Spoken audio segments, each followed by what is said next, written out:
آج مجھے سننے کے لیے جتنے مومنین کا یہاں پر مجمع ہے، ظاہر سی بات ہے بہت سارے دوسرے لوگ بھی سننا چاہتے ہیں، ہم سب کو سنانا بھی چاہتے ہیں، اس لیے کہ یہ بہتر موقع ہوتا ہے کہ میں اپنے نبی پاک صلی اللہ علیہ وسلم کے اخلاق بتاؤں۔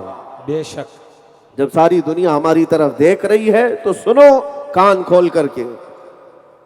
سچ فرمایا مولانا اشرف صاحب نے، حضور کی ذات پر وہی انگلی اٹھاتا ہے جو ان پڑھ ہوتا ہے، جاہل ہوتا ہے، جس نے کبھی علم کی بو باز سونگھی ہی نہیں۔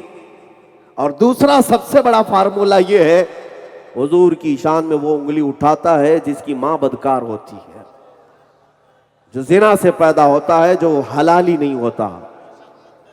یہ قرآن کا فارمولہ ہے، قرآن میں فرمایا گیا۔ تو اس کیٹیگری میں جتنے آتے ہیں وہ تو آج بھی نظر آ رہے ہیں، چیخ چیخ کر کے بتاتے ہیں، لوگوں دیکھو ہم حلالی نہیں ہیں، لوگوں کو بتاتے ہیں، دیکھو لوگوں ہم حلال طریقے سے دنیا میں نہیں آئے۔ سوشل میڈیا کے ذریعے سے، دوسرے ذریعوں سے ہر بچہ ہمارا جان چکا ہے، الحمدللہ۔ ایک بات یاد رکھیں، قرآن میں اللہ نے فرمایا، وہی آیت میں نے تلاوت کی، اللہ فرماتا ہے اِنَّا كَفَيْنَاكَ الْمُسْتَهْزِئِينَ، اے محبوب جتنے لوگ مذاق اڑاتے ہیں آپ کا، ان سب کے لیے میں تنہا کافی ہوں۔ اللہ فرما رہا ہے ہم سب کے لیے کافی ہیں، اور جس کے لیے اللہ کافی ہو جائے اس کا کوئی ٹھکانہ نہیں۔ ایک حدیث آپ نے سنی تھی، حضور پاک صلی اللہ علیہ وسلم فرماتے، یہ حدیث قدسی ہے، اللہ فرماتا ہے من عادی لی ولیا فقد آذنتہ بالحرب، جو کسی میرے ولی سے دشمنی کرتا ہے، ولی کی بات ہے نبی کی نہیں، ولی سے، اللہ فرماتا ہے جو میرے ولی سے دشمنی کرتا ہے میں اس کو اپنے ساتھ جنگ کا اعلان کرتا ہوں۔ اللہ فرما رہا ہے میں اپنے ساتھ اس سے جنگ کا اعلان کرتا ہوں۔ جب اللہ کے ایک ولی سے دشمنی کرنے پر اللہ جنگ کا اعلان کرتا ہے تو پھر نبی سے دشمنی کا حال کیا ہو سکتا ہے، اور وہ بھی نبی الانبیاء سے دشمنی، سید الانبیاء سے، جس کے قدموں کی برکت سے سب کو ولایت ملی ہو، سارے اولیاء کو، اس سید الانبیاء سے اگر کوئی دشمنی مول لے تو پھر رب ذوالجلال اسے کہیں کا نہیں چھوڑتا۔ ہاں اس کا انجام تو بہت برا ہونا ہے۔ آپ یہ سوچتے ہوں گے کہ بھونکنے والوں کو آزادی کیوں ملتی ہے؟ قرآن میں اللہ فرماتا وَلَا يَحْسَبَنَّ الَّذِينَ كَفَرُوا أَنَّمَا نُمْلِي لَهُمْ خَيْرٌ لِأَنفُسِهِمْ إِنَّمَا نُمْلِي لَهُمْ لِيَزْدَادُوا إِثْمًا وَلَهُمْ عَذَابٌ مُهِينٌ۔ یہ گستاخ یہ نہ سمجھیں کہ ان کو جو ڈھیل ملی ہے وہ اس لیے کہ وہ اچھا کر رہے ہیں، بلکہ مولا فرماتا ہے اس لیے ہم نے انہیں ڈھیل دے رکھی ہے تاکہ وہ اور گناہ کر لیں، اور کر لیں۔ وَلَهُمْ عَذَابٌ مُهِينٌ، اور پھر ہم نے ان کے لیے ذلت والا عذاب رکھا ہے، ذلت والا عذاب رکھا ہے۔ میرے عزیز دوستو، تاریخ اٹھا کر کے دیکھو کہ ابو لہب بہت بھونکتا تھا، مرا کس طرح سے؟ ابو جہل بڑی گستاخیاں کرتا تھا، مارا کس نے اور مرا کہاں پر؟ ان گستاخوں کی ایک لمبی فہرست ہے، سب ذلت کے ساتھ دنیا سے گئے۔ وہ ابو لہب جو کہتا تھا حضور کو کہ تمہارے ہاتھ ٹوٹ جائیں، تمہارے ہاتھ برباد ہو جائیں، رب تبارک و تعالیٰ نے میرے نبی کی طرف سے دفاع کیا، تبت یدا ابی لہب، نبی کے نہیں ابو لہب کے ہاتھ برباد ہو جائے۔ اور اللہ رب العزت کی جب مار پڑتی ہے تو جانتے ہوا کیا؟ ابو لہب کو ایک ایسی بیماری گھر کر گئی، اس کے گلے میں کیڑے پڑے، اور وہ کیڑے اس قدر سخت ہو گئے کہ جسم کے اندر پوری بدبو، اور جسم سڑنے لگا، اسی میں اس کی موت۔ اور عرب والوں کا یہ رواج تھا جب اس طرح کے کوڑ کی یا ایسی بیماری سے کوئی مرتا تھا تو اسے دفن بھی نہیں کرتے تھے، دفن نہیں کیا جاتا۔ ابو لہب کے سگے بیٹے یا اس کے جو رشتہ دار موجود تھے، موت کے بعد اس کو اٹھا کر کے ایک گڑھے میں لے کر کے آئے، ایک بہت بڑا گڑھا تھا، اس گڑھے میں دھکیل دیا اور اوپر سے بڑے بڑے پتھر اس پر ڈال دیے تاکہ اس کی بیماری ہم تک نہ آنے پائے۔ گھر والوں نے اس عبرتناک انجام تک اسے پہنچایا۔ نبی کے گستاخ اگر یہ سمجھتا ہے کہ خیر ہے تو خیر نہیں ہے۔ ابو جہل بدر کی وادیوں میں تڑپ تڑپ کر ختم ہو گیا۔ عتبہ اور شیبہ جو گستاخیاں کرتے تھے، ایک بار میرے آقا صلی اللہ تعالیٰ علیہ وسلم نے صرف اتنا کہا، اے مولا تو اپنے شیروں میں سے کوئی، تو اپنے کتوں میں سے کوئی کتا اس پر چھوڑ دے۔ حضور پاک صلی اللہ علیہ وسلم کی دعا تھی۔ اور پھر وہی عتبہ و شیبہ جو گستاخیاں کیا کرتے تھے، ایک شیر ان کے اوپر ایسا حملہ آور ہوا کہ ٹکڑوں میں بدل دیا۔ اور پھر نبی پاک صلی اللہ علیہ وسلم کو اذیت دینے والا ولید بن مغیرہ، جس کو قرآن نے کہا ہے یہ ولد الزنا ہے، زنا سے پیدا ہوا۔ اور ایک اسود تھا جس کا نام اسود بن وائل ہے، آس بن وائل ہے، اسود بن عبد المطلب ہے۔ یہ وہ نام میں بتا رہا ہوں جس کے لیے یہ آیت نازل ہوئی، انا کفیناک المستہزئین۔ یہ مذاق اڑاتے تھے میرے آقا کا، بار بار مذاق اڑاتے تھے۔ ایک بار جبرائیل امین آئے، عرض کیا یا رسول اللہ آپ فکر نہ کریں، یہ جتنے مذاق اڑانے والے ہیں ان کے لیے اللہ نے مجھے بھیجا ہے۔ جبرائیل امین نے ایک بار، وہ طواف کے دوران تھا، ولید بن مغیرہ اس کی طرف منہ کر کے پھونک دیا، حدیث میں موجود ہے۔ ولید بن مغیرہ کے پیروں میں سڑن پیدا ہو گئی، ایسی سڑن کہ جگہ جگہ سے اس کے پیپ نکلتا رہا، اور اسی پیروں کی بیماری میں وہ ہمیشہ کے لیے ختم ہو گیا۔ آس بن وائل یہ بھی حرم میں موجود تھا، جبرائیل امین نے اس کی طرف اشارہ کیا، اس کا پیٹ پھول گیا، لوگوں کو پکارتا تھا، بلاتا تھا، اور پکڑ کر لے جاتے لوگ تو اپنی دیوار سے سر ٹکراتا تھا، مارتا تھا۔ پھر جب سر ٹکرا کر کے ختم ہوا تو اس کے پیٹ میں پیلا پانی بھر چکا تھا۔ ایک دو نہیں، ایک لمبی فہرست ہے گستاخوں کی، جنہوں نے نبی پاک صلی اللہ تعالیٰ علیہ وسلم کی شان میں ہرزہ سرائی کی ہے، استہزاء کیا ہے۔ مولا کریم ان سب کو عبرتناک سزا عطا کی ہے، اور اب بھی ہمیں دیکھنا باقی ہے، ہمیں دیکھنا باقی ہے۔ اور اگر بظاہر کوئی عذاب نہیں آتا تو اللہ کریم بہت سخت عذاب ان کے لیے معین فرمایا ہے۔ لہٰذا اے نوجوانوں، اے میرے عزیزوں، آج تو مجھے عرض یہ کرنا ہے میرے نبی پاک صلی اللہ تعالیٰ علیہ وسلم کے متعلق کہ کائنات میں یہ چند بھونکنے والوں کو اگر چھوڑ دیں تو میں ان لوگوں کی بھی ایک لمبی فہرست رکھتا ہوں جن کا میرے دین اسلام سے تعلق تو نہیں ہے، لیکن میرے آقا کی محبت میں سرشار ہو کر انہوں نے نغمے بھی سنا ہے۔ وہ ہمارے دین سے تعلق نہیں رکھتے۔ جارج برنارڈ شاہ کا نام سنا ہوگا، بہت بڑا ایک فلسفر تھا، ایک بہت بڑا محقق دانشور گزرا ہے انگریز۔ جارج برنارڈ شاہ لکھتا ہے کہ آج کے دنیا میں جتنے مسائل ہیں، بھوکمری ہو، خودکشی ہو، زنا ہو، چوری ہو، ڈکیتی ہو، ان سب کو اگر کوئی حکومت ہو یا کوئی قیادت صحیح کر سکتی ہے تو صرف محمد کی قیادت ہے صلی اللہ علیہ وسلم۔ یہ کون کہتا ہے؟ جارج برنارڈ شاہ کی لکھی ہوئی چیز موجود ہے۔ کہتا ہے اگر محمد آج بھی آ جائیں تو ان کی قیادت میں سارے مسائل حل ہو جائیں گے، سارے مسائل حل ہو جائیں گے۔ یہ وہ لوگ کہتے ہیں جو پڑھے لکھے ہیں، جنہوں نے دیکھا ہے، اس لیے کہ میرے آقا صلی اللہ تعالیٰ علیہ وسلم اس مکہ کی سرزمین میں مبعوث ہوئے تھے جہاں ہر طرح کی برائیاں موجود تھیں، ہر طرح کی خرابیاں۔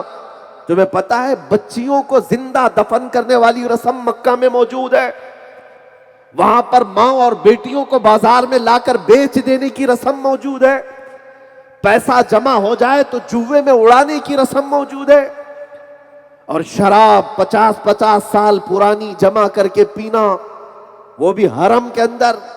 یہ تمام عادتیں ان کے اندر موجود ہے، لیکن 10 سال کا عرصہ نہیں گزرا، 10 سال کا عرصہ نہیں گزرا، جو ڈکیت تھے، جو چور تھے، مکہ کے حالات بڑے مشہور تھے۔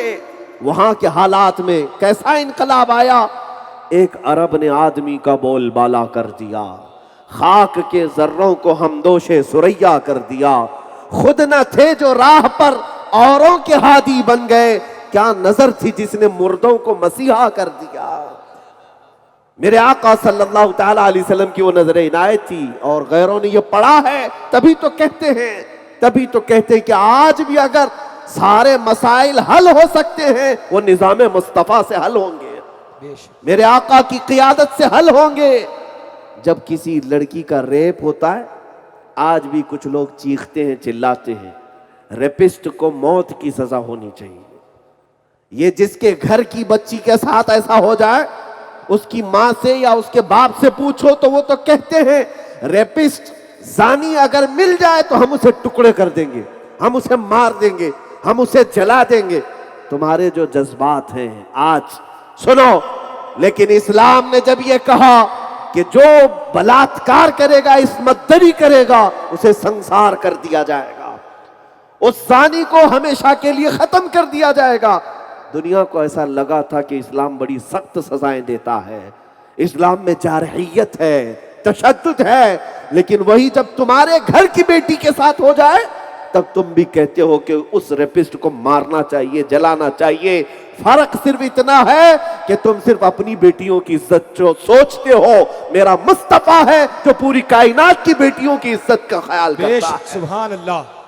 کائنات کی بیٹیوں کی عزت کا اگر خیال کسی کو ہے تو وہ تاجدار مدینہ کی ذات ہے. جانتے ہو نبی پاک صلی اللہ تعالی علیہ وسلم کی بارگاہ میں ایک نوجوان آیا اور کہنے لگا مجھے زنا کی اجازت چاہیے. میں آج آپ سے خطاب کر رہا ہوں، مجھے پتا ہے ہزاروں کا مجمع یہاں پر، سروں پر ٹوپیاں، چہروں پر داڑیاں لے کر کے آیا ہے. آپ میں نمازی بھی ہیں اور حجازی بھی ہیں، غازی بھی ہیں، مجاہد بھی ہیں، سب ہیں، لیکن بہت سارا یہاں پر ڈپارٹمنٹ کا بھی ایک عملہ موجود ہے، پرشاسن بھی ہے، بہت سارے لوگ یہاں پر ہیں.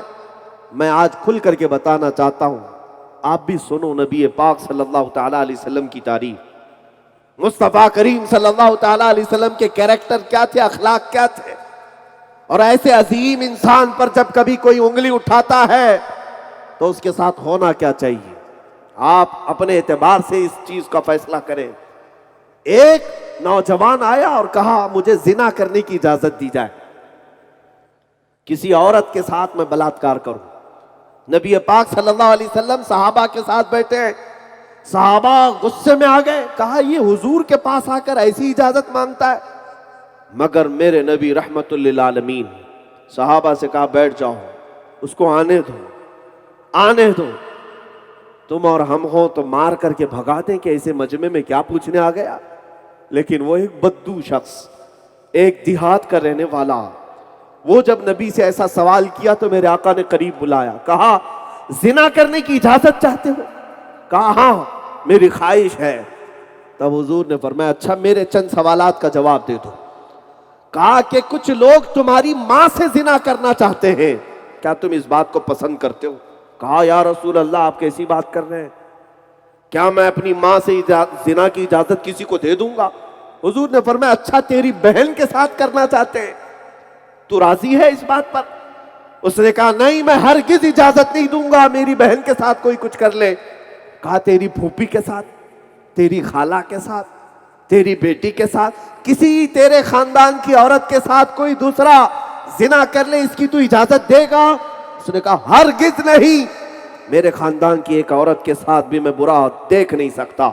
تب میرے آقا صلی اللہ علیہ وسلم نے اس نوجوان کو سمجھایا جیسے تیری کیفیت ہے، جب تو اپنے گھر کی بے عزتی نہیں دیکھ سکتا تو جب تو کسی عورت سے زنا کا ارادہ کر رہا ہے یقیناً وہ بھی کسی کی بیٹی ہوگی یا ماں ہوگی یا بہن ہوگی، وہ بھی برداشت نہیں کر سکتا.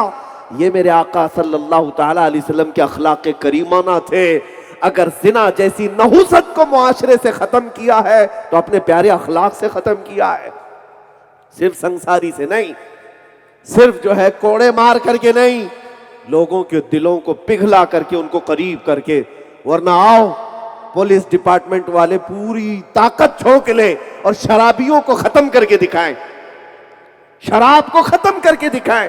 سب کو پتا ہے شراب پینے کے بعد شرابی کیا کیا کرتا ہے، عورت کو مارتا ہے، گھر کے پیسے برباد کرتا ہے. ارے سڑکوں پر آپ لکھ کر کے لگاتے ہو کیا ڈونٹ ڈرنک اینڈ ڈرائیو، کیوں؟ شراب پی کر کے گاڑی مت چلاؤ، قانون ہے نا ہمارے ملک کا. کیوں؟ اس لیے کہ سب کو پتا ہے شراب کے نشے میں یہ گاڑی چلائے گا، ٹھوکے گا، خود بھی مرے گا، کسی اور کو بھی مارے گا.